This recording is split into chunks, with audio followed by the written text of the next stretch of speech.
Organisation ने भारत की pharmaceutical company के बनाए 4 कफ सिरप को लेकर के फिलहाल अलर्ट जारी किया है।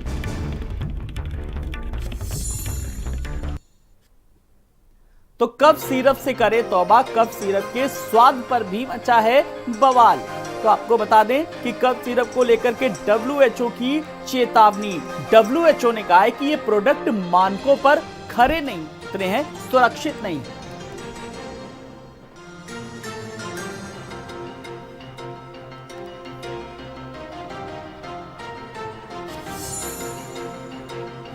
तो सिरप को लेकर के जो गाइडलाइंस जारी की गई हैं, WHO ने जो अलर्ट जारी किया है, हम तमाम सारी भ्रांतियों, तमाम सारे सवालों को आज जानेंगे। डॉक्टर सूर्यकांत जी हमारे साथ जुड़ गए। डॉक्टर सूर्यकांत जी नमस्कार, बहुत बहुत स्वागत है। कफ सिरप को लेकर के किस तरीके से जो WHO ने जो अलर्ट जारी किया है, सबसे पहले एक लेमैन के तौर पर मैं आपसे समझना चाहूंगा कि किस किस तरीके से अलर्ट है, कौन सा सिरप खरीदें, कौन सा ना खरीदें, कौन सा पिए, कौन सा ना पिए। जी देखिए, 3 तरह के कफ सिरप होते हैं। एक कफ सिरप होते हैं जो सांस के मरीजों को दिए जाते हैं, जिसको हम एक्सपेक्टोरेंट कम ब्रोंकोडायलेटर सिरप कहते हैं। अर्थात वो सांस की नली में जो सिकुड़न होती है उसको दूर करते हैं और उसके अंदर फंसे हुए बलगम को साफ करते हैं। दूसरे तरह के वो सिरप होते हैं जो अक्सर सर्दी जुकाम खांसी जो छोटा मोटा हो जाता है उसमें दिए जाते हैं, खांसी को कम करने के लिए। और इसमें डेक्स्ट्रोमेथार्पन नाम की दवाई का इस्तेमाल होता है। इसके साथ उसमें एंटी एलर्जिक और डीकंजेस्टेंट भी दवा कफ सिरप में मिला रहता है। समस्या इन दोनों से बिल्कुल नहीं है। समस्या तीसरे तरह के कफ सिरप से है, जिसमें कोडीन नाम की एक दवा मिली रहती है। अब ये कोडीन नाम की जो दवा है, ये ओपियोइड ग्रुप अर्थात अफीम से बने हुए प्रोडक्ट के कारण बना हुआ कफ सिरप, इसकी जो प्रिपरेशन होती है, ये एक ऐसे ग्रुप में आती है जिसमें एक्सपर्ट डॉक्टर ही लिख सकता है कि किसको ये कोडीन का सिरप देना है। उदाहरण के तौर पर फेफड़े के कैंसर का मरीज है, उदाहरण के तौर पर मान लीजिए फेफड़े का कैंसर का मरीज है, बहुत ज्यादा उसको परेशान करने वाली खांसी आ रही है, तो हम कोडीन का कफ सिरप डॉक्टर्स देते हैं, लेकिन ये एक्सपर्ट डॉक्टर ही लिख सकता है, दे सकता है। इसके अलावा मान लीजिए किसी के मरीज को टीबी हो गई है, आपको रोकना चाहेंगे माफी के साथ। डॉक्टर लिलीज का सुनेंगे कि वो क्या कुछ कह रही है इस पूरे मामले को लेकर के। जांच कराई जाएगी।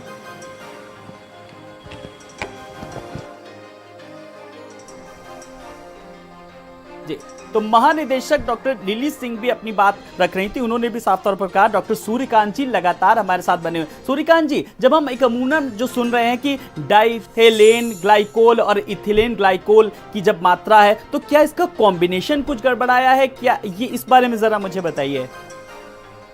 वो बता रहा था कि 3 तरह के तो कफ सिरप होते हैं। तो तीसरे तरह का जो कफ सिरप होता है वो कोडीन वाला कफ सिरप होता है। और कोडीन वाला जो कफ सिरप है वो केवल स्पेशलिस्ट डॉक्टर ही लिख सकते हैं। जैसे फेफड़े का कैंसर का मरीज है, उसमें बहुत ज्यादा कमबरसम खांसी आ रही है, तो उसको हम लिख सकते हैं। खांसी में किसी को खून आ रहा है, उसको हम ले सकते हैं। अब हो क्या रहा है कि मेडिकल स्टोर से डायरेक्ट जाके लोग कोडीन वाला कफ सिरप ले रहे हैं, वो गलत है। या अपने आप ले रहे हैं, वो गलत है। या किसी के कहने पे ले रहे हैं, वो गलत है। इसके अलावा जो एंटी एलर्जिक और डीकंजेस्टेंट होते हैं, चाहे वो क्लोरफेनामिन मैलिएट हो, ट्राई फॉलकोडीन हो या और दूसरी प्रिपरेशन इस्तेमाल की जा सकती है। जी। अगर ये मात्रा ज्यादा बड़ी होगी तो रोगी को इसकी आदत पड़ जाएगी, इसके साइड इफेक्ट आएंगे, तो इसलिए इनकी मात्राओं का भी उल्लंघन नहीं करना चाहिए। जी डॉक्टर साहब, ये तो आपने अपने एक मेडिकल टर्म में तमाम सारी चीजों का जिक्र कर दिया कि डाइथेलेन और ग्लाइकोल और इथिलेन ग्लाइकोल। अमूमन अगर हम जैसे सीजनल अगर फीवर की भी बात करते हैं, खांसी की बात करते हैं, मेडिकल स्टोर पे जाते हैं कि भाई ब्रोजिडेक्स दे देना, पेंसिडिल दे देना, कोरेक्स दे देना, बेनाटिल दे देना, जो आम लोग ले लेते हैं उनके जहन में बहुत सारे ये सवाल है कि वो अब लोग क्या मेडिकल स्टोर से जाकर के नहीं लें या डॉक्टर के प्रिस्क्रिप्शन पर ही लें? देखिए, खांसी का सिरप वैसे भी सेल्फ मेडिकेशन या मेडिकल स्टोर से लेके नहीं लेना चाहिए। ये कम से कम एमबीबीएस डॉक्टर की सलाह से ही लेना चाहिए। समस्या वहीं आ रही है कि लोग अपने आप सेल्फ मेडिकेशन कर रहे हैं और मेडिकल स्टोर वाले भी अपने स्तर से बेच रहे हैं। इसीलिए विश्व स्वास्थ्य संगठन को ये संज्ञान लेना पड़ा। आप दूसरे देश में जाएंगे तो ये तो कफ सिरप है, पैरासिटामोल और बी कॉम्प्लेक्स भी बिना डॉक्टर के पर्चे के नहीं मिलती है। हमारे देश में भी इतनी अब अवेयरनेस होनी चाहिए कि भाई दवाएं हम जो है, ये आलू प्याज नहीं है कि आप सब्जी मंडी से डायरेक्ट खरीद लाएंगे। दवा है, इसका इफेक्ट भी हो सकता है, इसका साइड इफेक्ट भी हो सकता है, इसलिए डॉक्टर के प्रिस्क्रिप्शन पे ही दवा कफ सिरप लें। जी चलिए, बहुत बहुत शुक्रिया हमसे बात करने के लिए। आप हमारे साथ बने रहिएगा। मैं इस बीच बता दें अपने दर्शकों को कि डॉक्टर सूर्यकांत जी से हम कुछ और भी जानकारी लेंगे इस बीच, लेकिन डॉक्टर लिली का क्या कुछ कहना है वो जरा सुनवाना चाहेंगे पहले।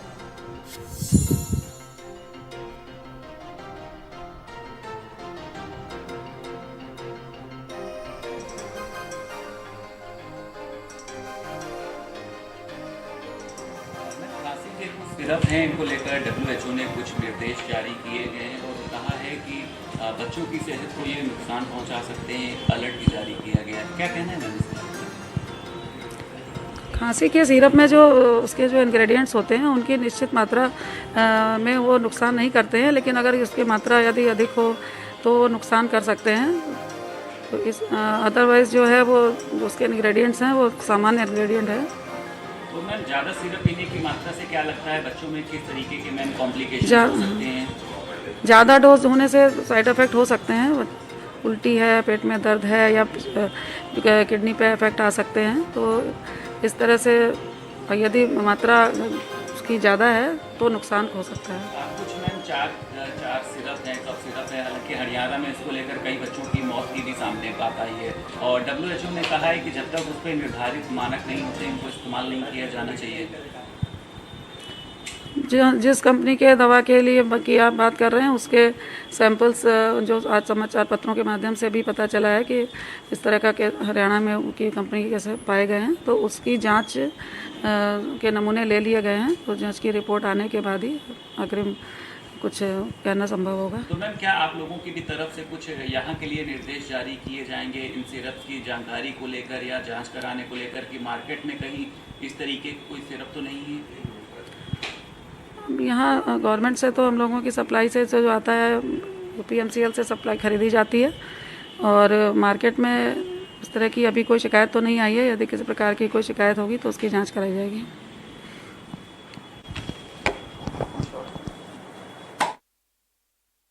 सिंह जी DG हेल्थ हमारे साथ जुड़ी थी, जो कि भारत समाचार पे उन्होंने साफ तौर पर कहा कि सावधानी किस तरीके की बरतें। डॉक्टर सूर्यकांत जी भी लगातार हमारे साथ बने हुए। डॉक्टर सूर्यकांत जी, आपने भी डॉक्टर लिली को सुना होगा, DG हेल्थ महानिदेशक स्वास्थ्य विभाग की। अब सवाल ये डॉक्टर साहब, मैं चाहूँगा एक आम इंसान के तौर पर जिसके जहन में बहुत सारे सवाल चल रहे हैं कि अब कौन सा सिरप लें, कौन सा सिरप ना लें, डॉक्टर के प्रिस्क्रिप्शन पर ही लें। आप एज ए चिकित्सक अगर आप हमारे दर्शकों को सलाह देंगे कि क्या करें क्या ना करें, किस तरीके से सावधानी बरतें, मैं चाहूँगा कि आप एक सुझाव दें। देखिए, पहली तो ये जान लीजिए कि जैसे हर चमकती चीज सोना नहीं होती, वैसे हर तरह की खांसी एक समान नहीं होती। खांसी अलग अलग प्रकार की होती है। बच्चों की खांसी के अलग कारण हैं, बुजुर्गों की खांसी के अलग कारण हैं और जो मौसम की खांसी है उसके अलग कारण हैं। दूसरा, जो क्रॉनिक मरीज है, जैसे फेफड़े का कैंसर का मरीज हमने बताया, टीबी का वो मरीज जिसको खांसी में खून आ रहा है, उसका अलग तरह की खांसी है। तो हर खांसी का अलग अलग खांसी का सिरप होता है। लोगों के मन में ये धारणा बैठ गई है खांसी है मतलब खांसी का सिरप ले आओ, कि जैसे घर में आलू खत्म हो गया तो आलू ले आओ, प्याज खत्म हो गया तो प्याज ले आओ। ऐसा बिल्कुल नहीं है। खांसी के सिरप अलग अलग तरह के होते हैं और विशेषज्ञों द्वारा उनको अलग अलग बीमारियों में, अलग अलग परिस्थितियों में अलग अलग खांसी के सिरप प्रिस्क्राइब किए जाते हैं। बहुत दिनों से मैं देख रहा हूँ, अच्छा हुआ विश्व स्वास्थ्य संगठन ने इसका संज्ञान ले लिया। बहुत दिनों से मैं देख रहा हूँ कि एक कोडीन नाम की दवा होती है और उसके कफ सिरप बहुत मात्रा में पिछले 5-10 सालों में बिके।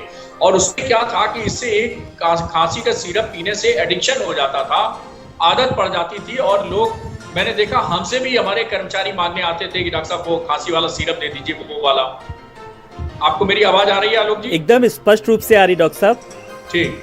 तो ये जो कोडीन का सिरप था, इससे एडिक्शन हो जाता था, लोगों को आदत पड़ जाती थी और एडिक्शन के कारण इसके वो आदी हो जाते थे और महीने भर में 100 शीशियां पी डालते थे। तो ये एक दुष्प्रभाव निकला कि खांसी का सिरप बिना किसी मतलब के ले जाने का। दूसरा, ये मेडिकल स्टोर से जाते हैं कि साहब कोई खांसी का सिरप दे दो। मेडिकल स्टोर वाले भी अगर आपके दर्शक हैं और सुन रहे हैं तो उनको मेरी राय है कि भाई ऐसे सिरप मत दे दिया करिए। बच्चों के लिए, जो बड़ों के लिए सिरप है वो बच्चों को आप देंगे तो उनके शरीर में थरथराहट हो जाएगी, उनकी हृदय की गति बढ़ जाएगी। गर्भवती महिला को देंगे तो उनको नुकसान हो जाएगा। तो हर तरह का मुझे लगता है डॉक्टर साहब हमारे दर्शक जो आपकी जो दी हुई छोटी छोटी जो सलाह है मानेंगे तो निश्चय ही फायदा होगा। बहुत बहुत शुक्रिया हमसे बात करने के लिए। तो इन्हीं खबरों के साथ यहाँ पर एक ब्रेक